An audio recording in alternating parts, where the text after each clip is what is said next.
otra cápsula de formación. Ya estamos a punto de terminar este mes de mayo y no quisiera terminarlo sin hablar precisamente de esta mujer que está dedicada a este mes, y es a nuestra Madre la Virgen. Pero quisiera hablar de 3 aspectos de ella que nos pueden ayudar en nuestro camino de fe y sobre todo a poder vivirla como ella vivía, cada experiencia de fe, de esperanza y de caridad. Hoy quisiera centrarme en este aspecto de la fe de María. ¿Cuáles eran esas características de esa fe de María? Pues María tenía una fe confiada. Es decir, la fe y la confianza en María estaban unidas. Recordemos el momento en que le es anunciado en Lucas 1:26 la experiencia de ser llamada a formar parte del plan de salvación y ser madre del Hijo de Dios encarnado. Y precisamente en todo ese diálogo que va teniendo con Dios vemos una fe que va unida a la confianza. María no pide todo un itinerario de cómo va a ser, cuáles son las horas, las personas y todas las circunstancias que va a pasar. Sencillamente pregunta cuál sería su participación. En todas estas palabras que escucha de parte del ángel, en todas ellas hay una fe confiada en Dios. Porque el ángel le dice, vendrá el Espíritu del Señor, la sombra del Señor te cubrirá. Y precisamente ella confía en que Dios va a estar con ella. Al inicio del saludo también, Dios está contigo. Ella confía en la presencia de Dios en ese momento. Aunque no vea de manera visible, ¿verdad? Como a veces nosotros cuando le decimos, Dios, ¿estás conmigo? Pues quiero ver signos y pruebas y señales, ¿no? María no pidió eso, sencillamente confió en las palabras del ángel. Por eso esa fe y esa confianza están unidas en ella. Es una fe confiada. Así también otra característica de la fe de María es una fe que le lleva a estar disponible. Hágase en mí según lo que me has dicho. Lucas 1:38. Y no solamente es la disponibilidad de sí misma a Dios, ¿no? De decir, aquí estoy, dime qué es lo que tengo que hacer o cuál es mi camino, mi participación para que esto que me has dicho se lleve a cabo, ¿no? Sino también una disponibilidad para estar al servicio de otros. Lo vemos en Lucas 1:39 hasta el 45. Vemos cómo va a visitar a su prima Isabel y está con ella 3 meses, hasta el nacimiento de Juan.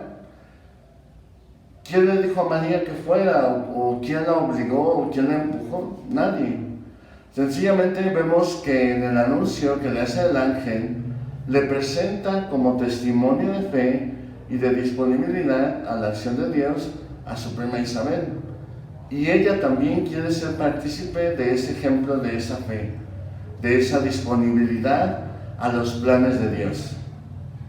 Después aparece en varios momentos María ya en la vida pública de Jesús, ya cuando Jesús está predicando, ya ha elegido a los apóstoles y ya va recorriendo distintas ciudades haciendo milagros, predicando la palabra, anunciando el reino, a través de las parábolas, a través también de las enseñanzas que va dando. Y hay algún momento donde precisamente los parientes, ¿no?, cercanos de ella van y le cuentan todo lo que Jesús está haciendo y lo hacen casi pasar por loco, ¿no? Diciendo, no, pues vamos a ir por él para regresarlo porque creo que ya tu hijo está perdiendo la razón, ¿no? Y cuando María va y lo ve que está predicando, que está sanando, que está llevando a cabo el plan de salvación, no solamente no es que no haga lo que los parientes le están diciendo de llevárselo, sino que la respuesta de María se convierte en discípula de su hijo. Y a partir de ese momento y en muchos libros apócrifos y en varias películas, hemos visto cómo María se convierte en discípula de Jesús. Y también, como dice ahí, algunas mujeres lo seguían, pues entre ellas estaba también su mamá, ¿no? La Virgen María, disponible a su hijo, disponible a las enseñanzas de su hijo. Por eso esa fe también nos lleva a estar disponibles, nos enseña a ser disponibles a la voluntad de Dios. Y esa fe precisamente se practica de esa manera. La palabra obediencia viene de la palabra latina ob audire, escuchar con atención y poner en práctica, ¿no? Entonces, por eso la obediencia es una respuesta de fe. Y por eso la disponibilidad y la obediencia de María a las cosas de Dios es manifestación de su fe.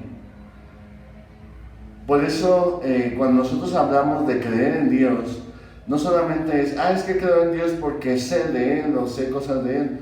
No, implica pues estas actitudes que vamos viendo en ella, ¿no? Primero, la confianza de ponernos en manos de Dios cuando Él nos invita a realizar y formar parte de la obra de Dios. Después, estar disponibles a la acción de Dios, ¿no? Como ahora lo decíamos. Y otras características que vamos encontrando a lo largo de la palabra de Dios que nos hacen ver la fe de María es ese momento también de la pasión. Una fe que está unida a la firmeza, a la prueba, ¿no? Ser firmes en la prueba. Así como nos dice el libro del Eclesiástico, en el capítulo 2, estén listos para la prueba. María, durante todo el tiempo de la pasión, está viviendo diferentes pruebas, ¿no? Recordarán, pues más o menos si leemos los últimos capítulos de cada evangelio, pues haremos todo el proceso que vivió Jesús antes de morir en la cruz. Y yo me imagino a María escuchando pues todos los testimonios, palabras, acusaciones, viendo cómo lo llevaban a la casa de Anás, de Caifás, de Herodes, de Pilato, ver cómo Pilato pues trataba de liberarlo, pero pues al final se dejó pues influenciar, y además por miedo al emperador, pues los dejó en manos de ellos, ¿no? Pero vemos en María una fe probada, que se mantiene firme aún en medio de las circunstancias que la rodean. Y eso lo vemos precisamente al momento de estar al pie de la cruz. Esa fe de María nos dice que estaba de pie ante la cruz de Jesús. Y llama mucho la atención porque cuando normalmente nosotros estamos ante la prueba, ante la dificultad, incluso ante una situación de ver a un familiar en una cuestión, por ejemplo, de enfermedad o de muerte, como pues María está viendo a su hijo ahí en la cruz, mantenernos firmes, eso significa una fe probada, una fe que nos lleva a vivir en esa experiencia constante de crecer en esa firmeza aún en medio de cada una de estas pruebas. Y precisamente es la que sostiene esa fe a los discípulos una vez que Jesús ya resucita, una vez que Jesús ya asciende y les dice a los discípulos: no se vayan de Jerusalén, no se alejen de Jerusalén hasta que se realice la promesa del Padre, que es la venida del Espíritu Santo.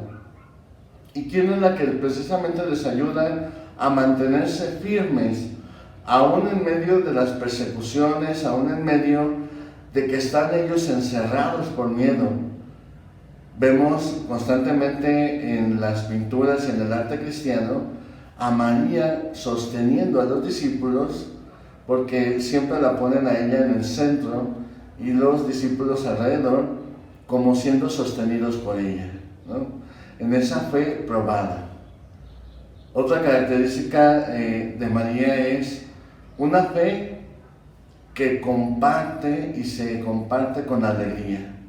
La fe no es tristeza, la fe no es como pues solamente decir, pues es que creo en Dios, pero mi vivencia siempre es como de desolación, de desesperanza. No, la fe se comparte con alegría. Y precisamente todo el cántico de María que nosotros ahora conocemos como la oración del Magnificat es un canto de alegría, porque precisamente comienza diciendo María: se alegra mi espíritu, salta de gozo mi espíritu en Dios mi Salvador, porque ha mirado la humildad de su esclava. Desde ahora me llamarán feliz todas las generaciones, porque el poderoso ha hecho obras grandes en mí, su nombre es santo. Por eso la fe nos lleva a ser personas alegres, y la alegría tiene que ser como la característica de todos los cristianos.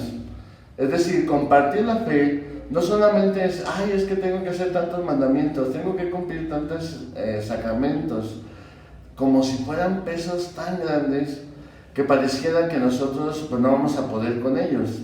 Pero hoy María nos enseña que la fe también nos lleva a ser personas alegres. Por eso la fe de María es aquella que se comparte con alegría, que no tiene momentos de, digamos, de dificultad y que les lleve a poder estar tristes, sino que aún en medio de la dificultad, aún en medio de las situaciones difíciles, esa fe le lleva a mantenerse firme, le lleva a mantenerse confiada, le lleva a mantenerse disponible, por lo cual eso le llena de alegría. Por eso la fe de María es un ejemplo para nosotros, para poder vivir la alegría de la fe. Más adelante dirá Jesús, y sobre todo en las cartas de San Pablo, que es lleno Jesús del gozo del Espíritu, invita a otros a compartir su misma alegría. Y de hecho Jesús le dirá a los discípulos: les he dicho todo esto para que mi alegría esté en ustedes y nadie se las quitará, y su alegría sea plena. Esta es la fe de María. Por eso, en estos días que estamos concluyendo este mes de mayo, pidámosle a María que nos enseñe a vivir esa fe. Una fe confiada, una fe que nos lleve a estar disponibles, una fe que nos lleve a mantenernos firmes en medio de la prueba, y una fe que nos haga compartir con alegría nuestra experiencia de Dios. Que ojalá en este día podamos agradecerle a ella su presencia y pedirle ese gozo. Madre, llénanos de tu gracia, llénanos de tu fe, para que así podamos vivirlo cada día de nuestra vida. Que el Señor esté con ustedes y la bendición de Dios les acompañe siempre. En nombre del Padre, del Hijo y del Espíritu Santo. Amén. Gracias.